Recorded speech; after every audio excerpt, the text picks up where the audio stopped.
They took my daughter in broad daylight, dragged her out of her car 3 blocks from school. No masks, no hesitation, just 2 men in black shirts that said Lakeside Compliance Unit, fake badges, real zip ties, and a neighborhood too polite to ask questions. That was the day I stopped believing we were safe. Up till then, life was a string of quiet, ordinary morning sunlight pouring across neat lawns, sprinklers ticking in rhythm, kids' laughter skipping down the block. The kind of peace that feels solid until you realize it's only as strong as the first person willing to break it. I've been home on leave for a week, 20 years in Navy SEAL, still trying to figure out what normal even looked like. My wife called it vacation, but you can't ever really take a vacation from instincts. That morning, I watched the mail truck roll by. Neighbor waved. I poured a second cup of coffee. Mia, my daughter 15, smart, stubborn, with her mother's heart, and just enough of my temper came into the kitchen, hair damp, grinning as I tossed her the keys. She'd only just started driving herself to school. I asked, got the air tag? She rolled her eyes classic said, "Yes, Dad, I'm not a kid." I smiled, but reminded her anyway, "Yeah, but you're still mine." She was out the door and down the drive, music playing, humming along. I stood there, soaking up the gold morning light, thinking this is what normal looks like, what peace sounds like. But a white SUV drifted by the house, slow, no plates, windows dark as secrets. My gut tensed up. I told myself it was nothing, just contractors maybe, but sometimes you know before you know. You know what I mean? 40 minutes later, my phone rang.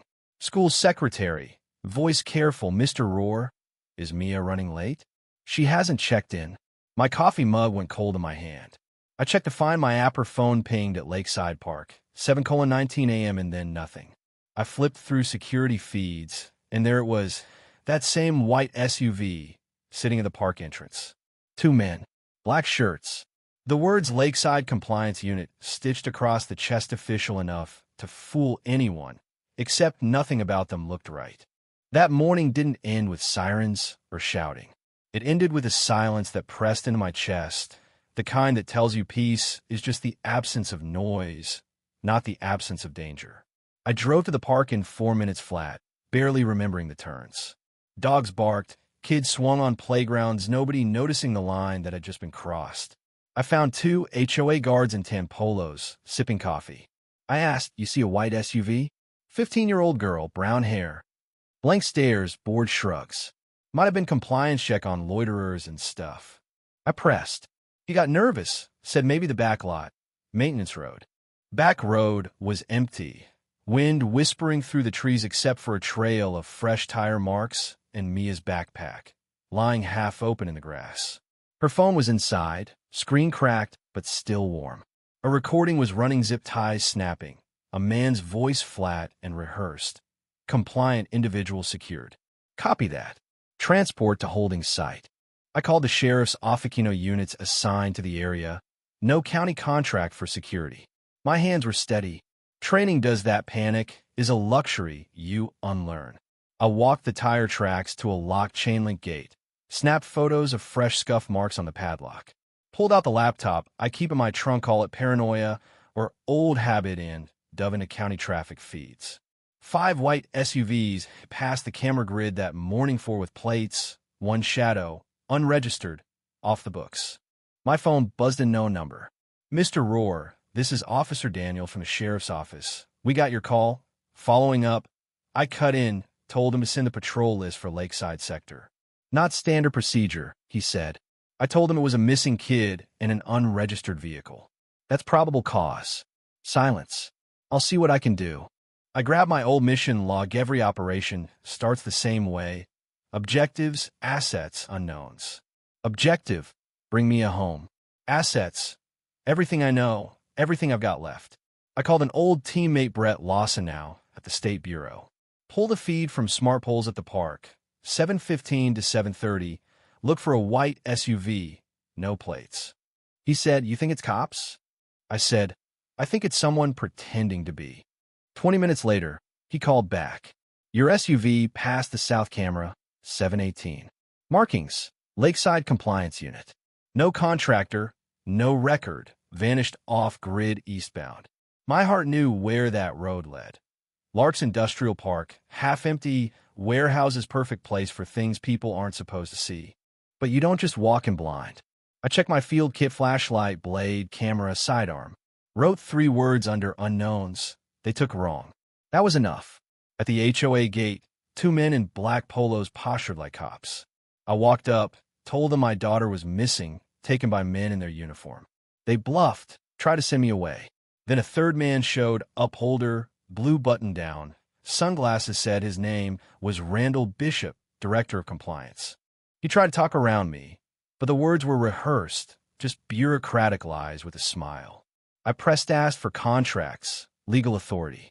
He got arrogant, said I was trespassing. I warned him.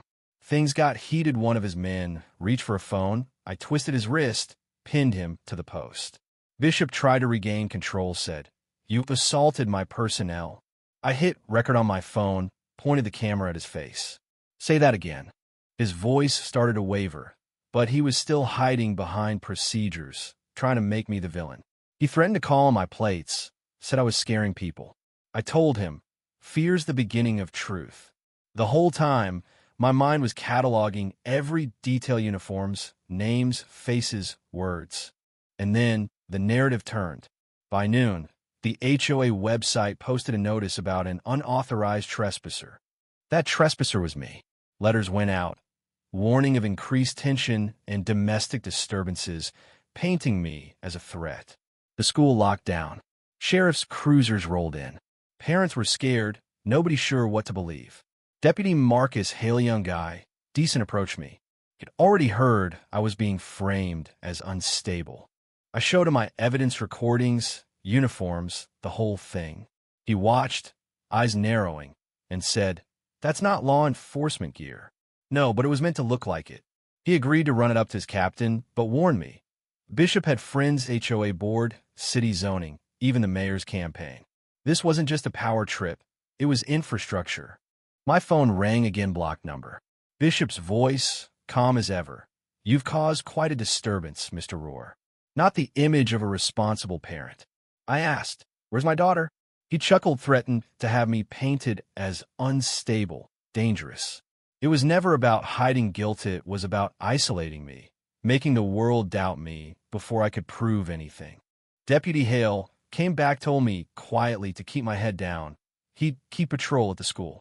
But paperwork never saved anyone, so I took matters into my own hands. At dusk, I found the white SUV hidden behind a locked fence at Lot 12 in the industrial park. Bleach in the air, security cameras blinking.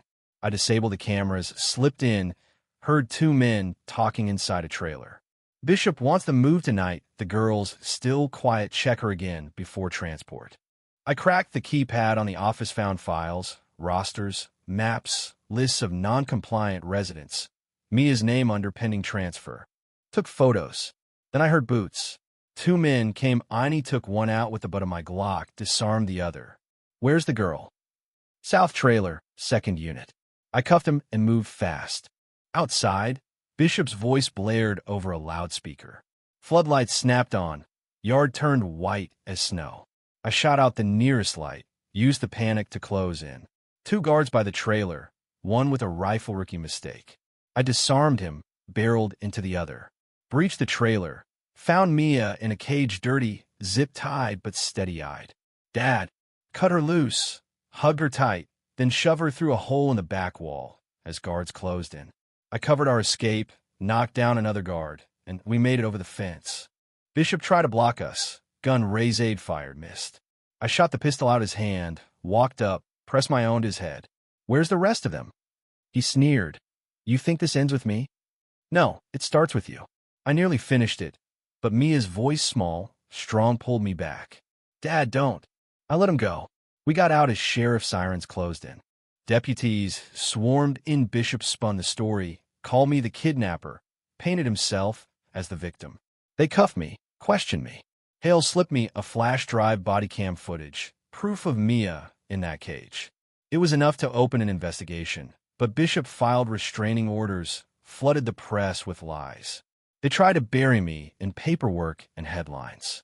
Vigilante father, rogue veteran, all of it noise. But truth has a way of cutting through.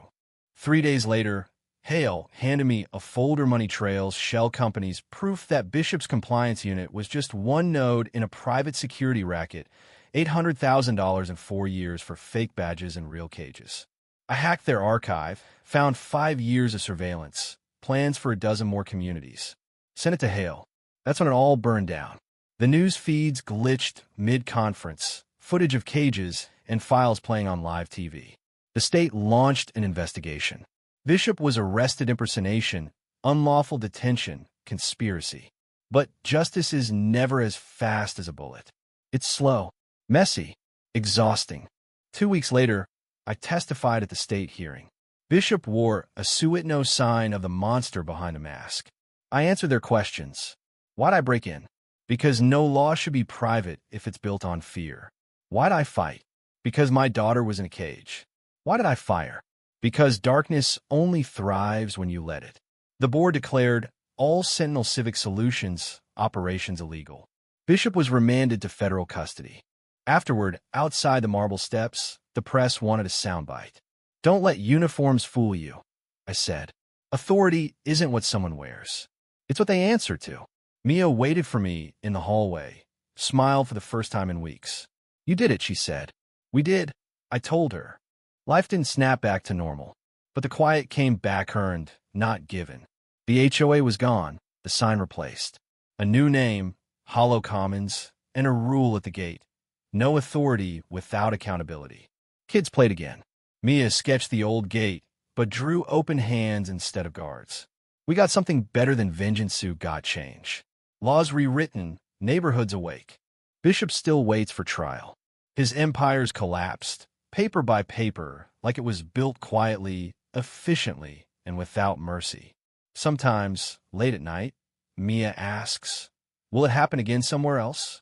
Maybe, I say, but someone will stop them. Someone always does. If you're listening, if you believe truth matters, share this story.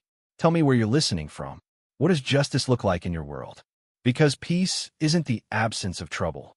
It's the presence of people who refuse to look away. Take care of yourselves. Take care of your neighbors. And remember, justice, when it's real, doesn't shout. It stands, it stays, and it remembers.